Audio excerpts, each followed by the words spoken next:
¿Qué tal, espectadores? ¿Cómo están?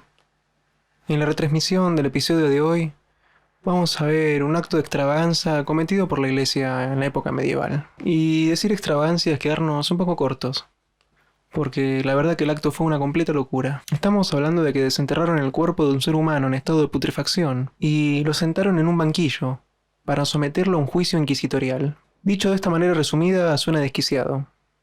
Pero es que si miramos el contexto completo, tampoco la situación cobra mucha cordura. Lo que se ve en esa silla, pudriéndose, había sido hace 7 meses atrás el Papa Formoso, supuestamente un ejemplo a seguir de la religión cristiana. El por qué terminó en esa silla es lo que les voy a contar a continuación. Vamos a situarnos un poco desde los comienzos de la historia, para poder entender este final tan grotesco. Nos remontamos a finales del siglo IX y principios del X. Italia y el papado católico se encontraban en uno de los mayores periodos de decadencia que podía atravesar la historia. Más de 25 papas se cuentan en menos de un siglo.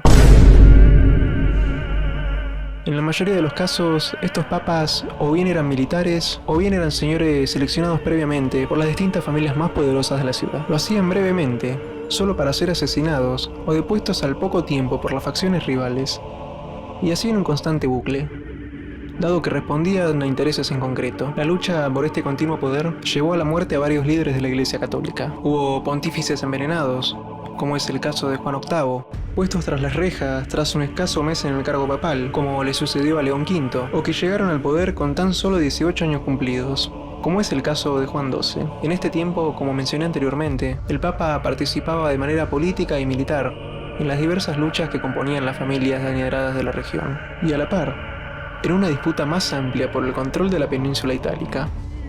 Disputa en la cual encontramos personajes importantes como los emperadores de Alemania, que durante el siglo IX se erigieron como protectores de la Iglesia y señores de Italia, y nuevas dinastías en alza, como fueron los marqueses de Spoleto, que aspiraban a establecer un reino en Italia independiente. El consagrado obispo de Porto, una diócesis ubicada cerca del río Tíber, claramente al norte de Ostia, Formoso, actuó como legado apostólico en Bulgaria. Solicitó al Papa de por aquel entonces que Formoso sea enviado como arzobispo. Es en este punto en donde comienza una debacle en la carrera política y religiosa de Formoso, dado que llegó al rol de Papa de una forma muy cuestionable, y estoy hablando de que fue obispo en territorios búlgaros, Constantinopla y la corte carolingia. Es por esos años en donde Formoso tomó partido por Arnulfo de Carintia, un heredero bastardo de la dinastía imperial carolingia, que aspiraba a imponerse como rey de Italia. Su elección política le valió a Formoso ser expulsado de su diócesis y ser excomulgado por el Papa.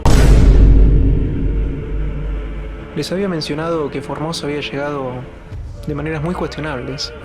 Bueno, justamente de esto se trataba el derecho canónico. Este derecho impedía a los obispos dar un salto para convertirse en cabezas de la Iglesia Católica. Por eso era común que muchos candidatos fueran nombrados por el Papa de turno, y claramente lanzados a algún rincón del imperio, en donde se sabía que no iban a molestar más. Uno de estos tantos casos sería el de Formoso, quien ascendería en el año 1891 y moriría 5 años después.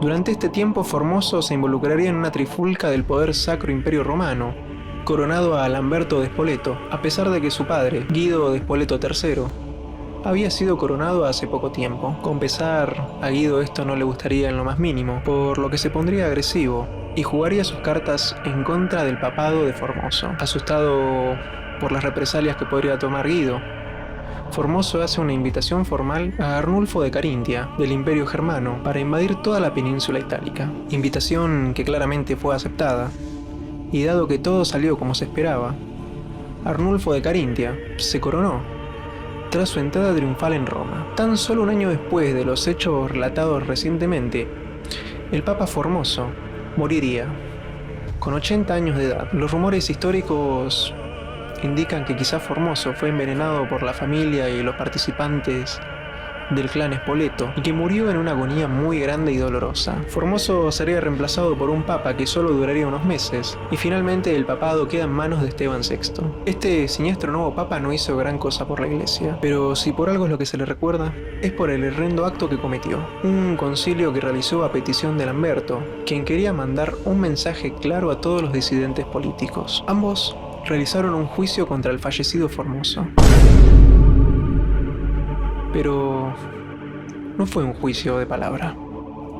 Tuvo la particularidad de que mandaron a desenterrar sus restos y traerlo de vuelta para sentarlo en el banquillo de los acusados. Así, 7 meses después de su muerte, se trasladaron sus restos, se le vistió de nuevo con la indumentaria papal, se le sentó en una silla y se le sujetó bien para que no cayera. El juicio se llevó a cabo, y para darle un tinte de legalidad, se le asignó un defensor de oficio.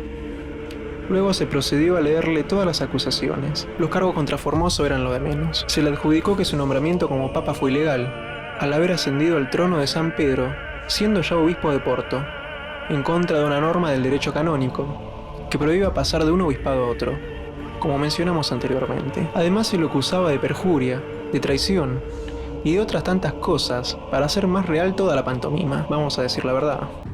El cadáver de Formoso no podía defenderse de ninguna manera. Y aunque se le asignó un abogado de oficio, no sabemos si este realmente logró defenderlo. Lo más seguro es que este abogado hubiese contestado solo algunos monosílabos o leído algunas patéticas palabras para no faltar a su palabra de abogado. Naturalmente, con todo este teatro preparado, el final estaba más que claro. Se lo encontró culpable y la sentencia condenatoria fue inapelable.